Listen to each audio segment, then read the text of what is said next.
Boa tarde. Hoje é 15 de abril de 2020. Advocacia Mendonça e Francês, em vista da pandemia Covid-19, que assola o nosso país, resolveu convidar o economista Roberto Listroster para que ele nos apresente os aspectos econômicos versus aspectos tributários que a pandemia tem causado no nosso país. E após a apresentação do Dr. Troster, faremos uma breve digressão dos aspectos jurídicos tributários que enfrentaremos e já estamos enfrentando no campo do direito penal e empresarial. Obrigado, Troster. Passo a bola para você. Olá, eu agradeço o convite e queria começar explicando o que é um cisne negro. Em economia, um cisne negro, um evento de um cisne negro, é um evento imprevisível que tem consequências severas na economia, como se caísse um terremoto, tivesse um terremoto ou caísse um meteoro. E o que a gente está aqui é tipicamente num chamado cisne negro. Além do Covid-19, nós temos uma combinação de fatores que está agravando o quadro de apenas o Covid. Primeiro, fatores externos, a atividade econômica fraca, nós temos algumas externalidades e a reação do governo que ficou aquém do esperado. Um dos fatores que mais prejudicou nesse momento a economia foi a queda do preço do barril do petróleo. O que aconteceu? Quando caiu a demanda de petróleo no mundo, a Arábia Saudita sugeriu que todos os países reduzissem a produção para manter os preços elevados. A Rússia não concordou com isso e até mandou aumentar a produção. Aí a Arábia Saudita aumentou a produção e o preço despencou do patamar de $50 para um patamar na casa dos $20. Isso faz um estrago muito grande no Brasil. Por quê? Porque o preço do petróleo está ligado com o preço da gasolina, que está ligado com o preço do álcool. Se o custo de produção do álcool for superior ao preço do álcool na bomba, você inviabiliza todo o setor sucroenergético. Outros pontos também, a taxa de câmbio. A taxa de câmbio no Brasil teve uma volatilidade muito alta, aumentou mais de 40% no período de 12 meses. O que acontece com isso?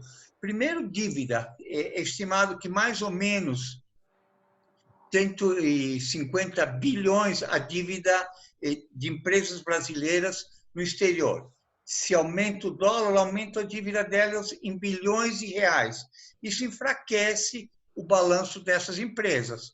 Segundo, custos de produção estão ligados à taxa de câmbio. Esse câmbio incerto assusta e fragiliza uma série de oportunidades. O preço das commodities se manteve, por enquanto, mais ou menos estável, mas é razoável antecipar que, com uma atividade econômica mais fraca, nós vamos ter menos demanda de commodities brasileiros. Mesmo com o anúncio de que esse ano o Brasil vai ter a maior safra da história, o que é uma notícia boa, tem que ver se o aumento da produção vai ser compensado com o aumento de receita. Se o aumento da produção for menor do que a queda dos preços, é mais um motivo para enfraquecer a economia brasileira. A economia brasileira já vinha fraca. Esse gráfico mostra a evolução do produto interno brasileiro.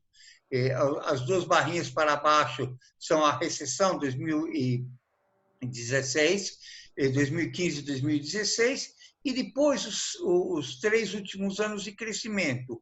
1,3% do PIB, 1,3% e agora 1,1%. É um crescimento fraco, e não só é um crescimento fraco, com baixo investimento.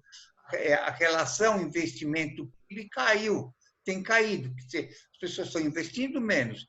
Quanto menos você investe, menor é a tua capacidade de crescer. Então, você encontra a economia no momento fraco. Milhões de cidadãos negativados, que são mais de 63 milhões de cidadãos, que não conseguem pagar suas dívidas, não pagam todas as suas dívidas. O que quer dizer isso? Estão numa armadilha da dívida, que assim é chamado, que não conseguem pagar todas as contas. Então, aos poucos, a inadimplência vai virando uma bola de neve. Empresas, a mesma situação. O número de recuperações judiciais deferidas está batendo recordes históricos e vai aumentar nesse quadro agora. Uma recuperação judicial, às vezes, dá um alívio temporário, mas para muitas empresas é a porta da falência. O que quer dizer isso?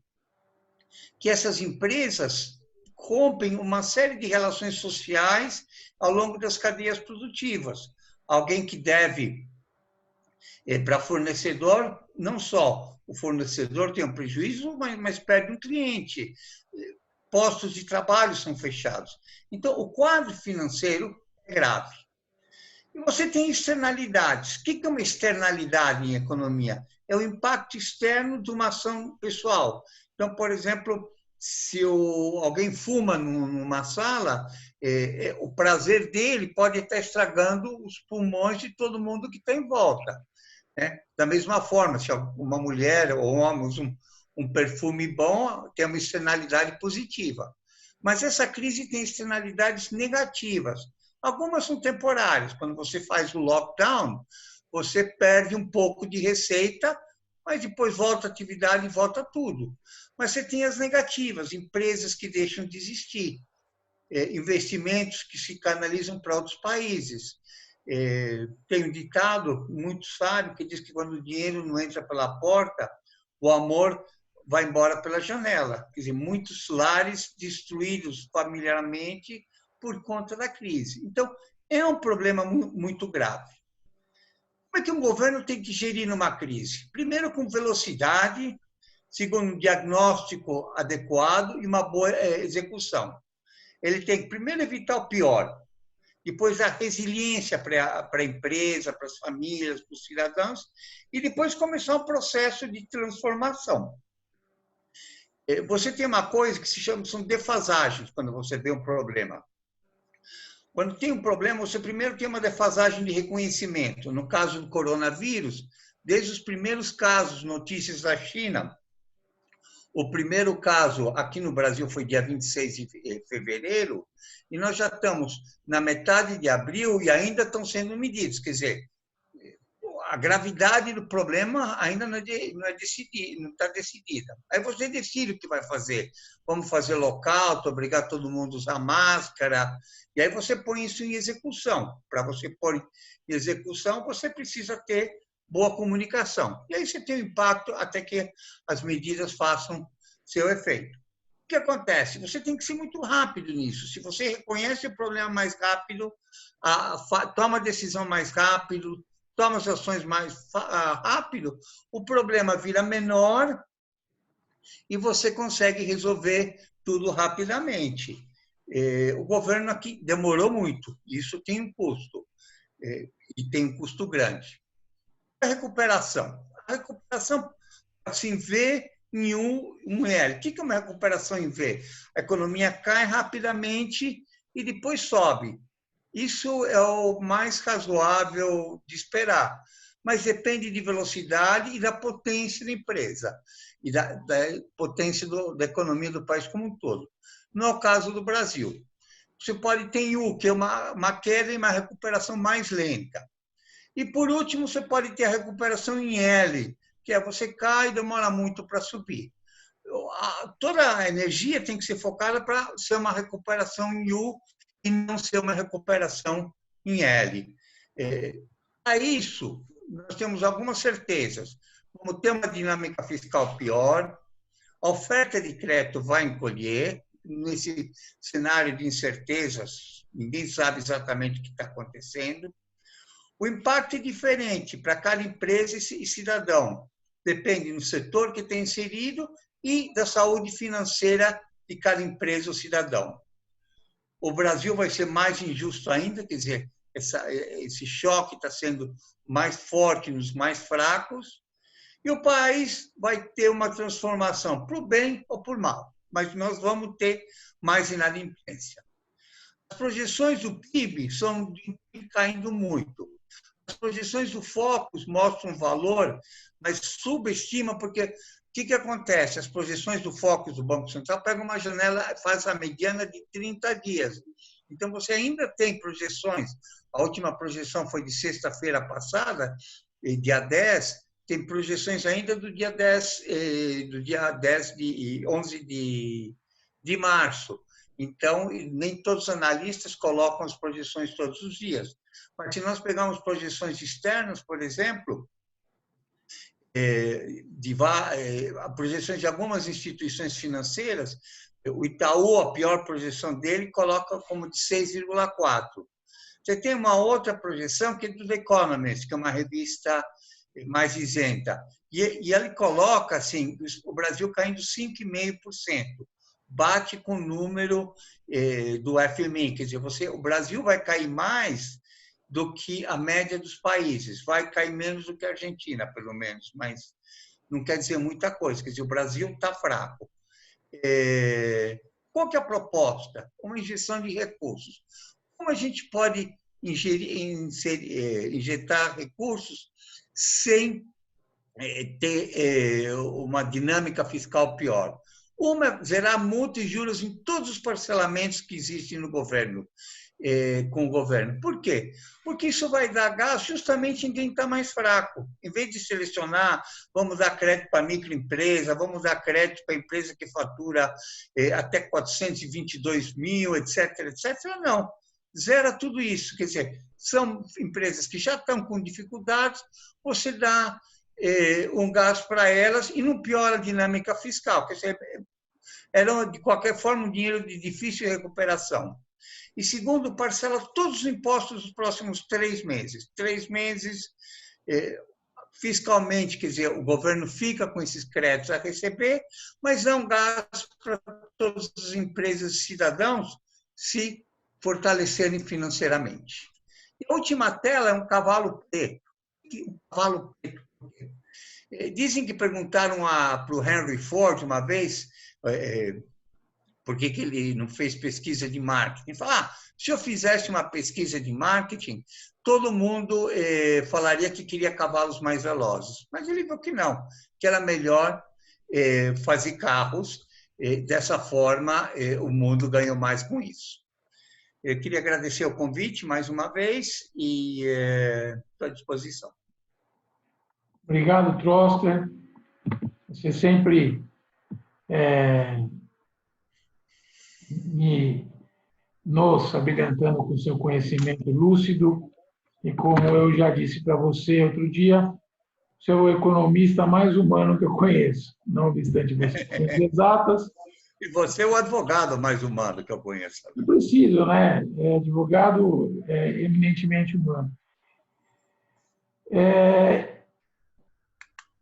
Por que esse bate-papo? Eu gostaria, né, dessa sua visão isenta de economista, otimista e respeitada, porque, do ponto de vista tributário, nós vamos enfrentar uma real inadimplência das empresas, pessoas jurídicas em geral, com relação aos impostos federais e estaduais, nesses meses vindouros aí.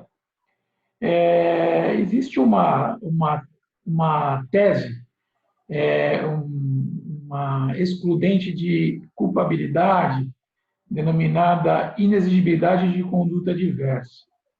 Exatamente quando o empresário ele tem que se colocar na posição de sacrificar um bem igual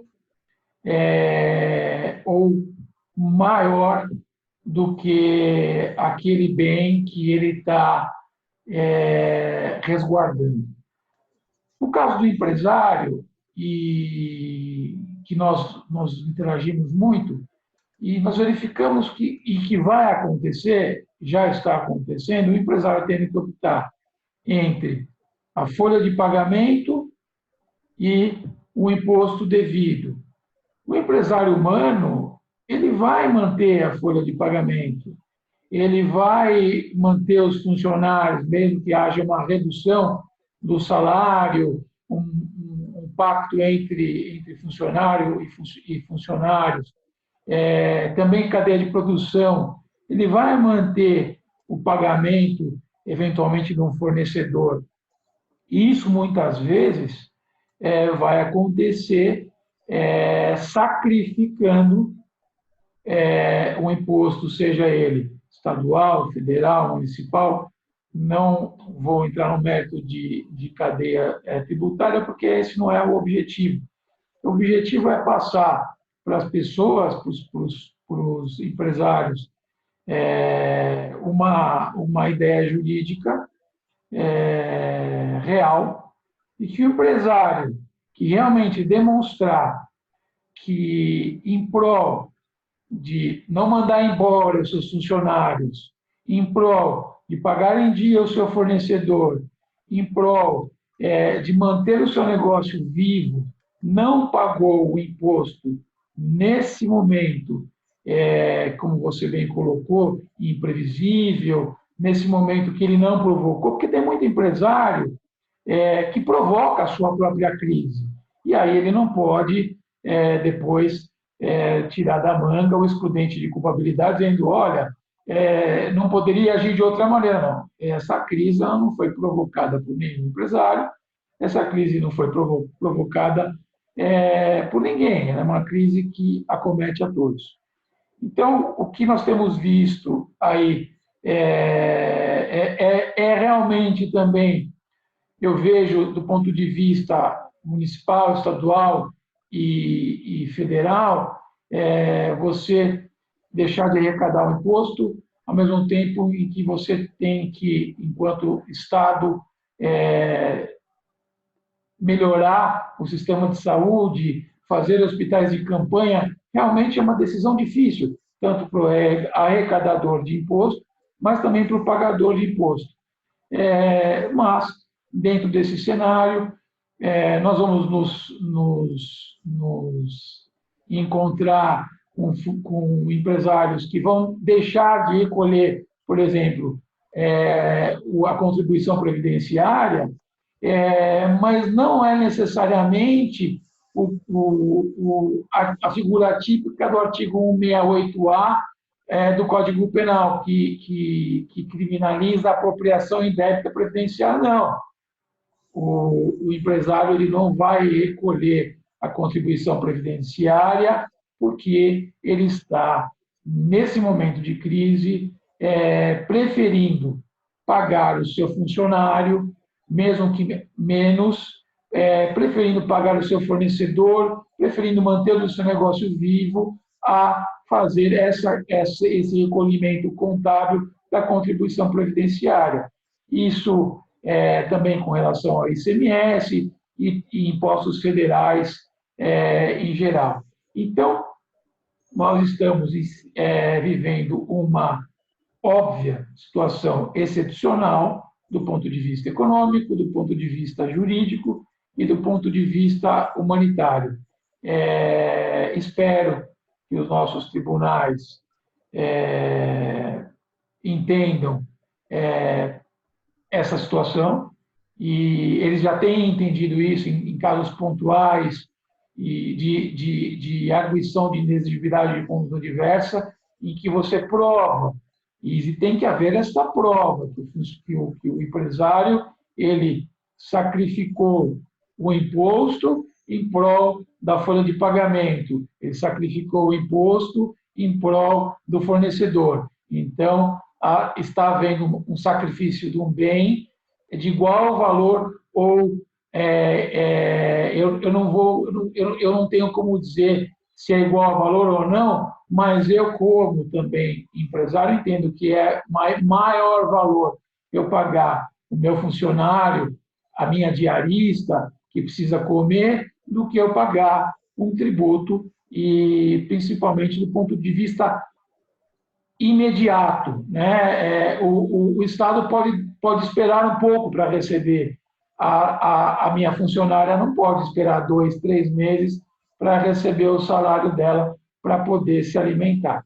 Então, dentro disso, sem externar conceitos jurídicos, que não é necessário uma explicação para que todos os cidadãos consigam entender, eu agradeço a sua colaboração do ponto de vista realmente para demonstrar que nós já vivíamos, né, uma situação deficitária anteriormente ao coronavírus, agravada pelo coronavírus, e agora nós temos que tanto do ponto de vista econômico, fiscal e tributário e penal econômico, temos que nos coadunar com o que está acontecendo. Muito obrigado, Troster. Obrigado, El.